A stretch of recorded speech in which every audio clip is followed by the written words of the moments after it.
Hi, Pastor Eric here with the Samuel Project, based on 1 Samuel 12:23, where it says, "As for me, far be it from me that I should sin against the Lord by failing to pray for you, and I will teach you the way that is good and right."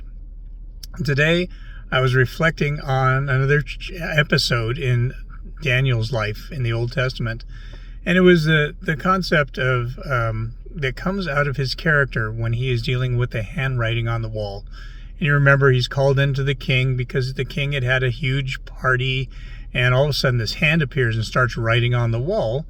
And they remember there's this old guy named Daniel who used to serve the king's dad, Nebuchadnezzar.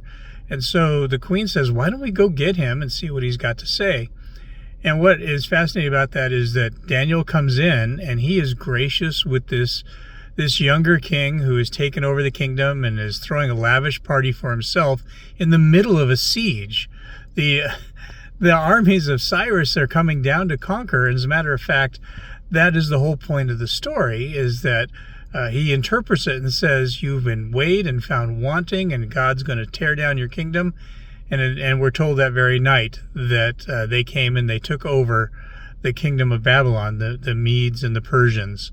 And Daniel, in the midst of that, what I love about that man is he comes forward and he is willing to be humble and bold at the same time. We often think of that as being contradictory things, but they're not.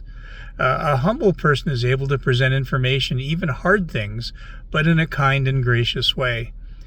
We tend to think that humility is weak. It is not. It is a confident strength that doesn't get caught up in arrogance, and it doesn't get caught up in comparing one with others. But humility also calls us to tell the truth, to be truth tellers. So I hope that you will be a truth teller, but do it in gracious and kind ways, just like Daniel did with the king. God bless you.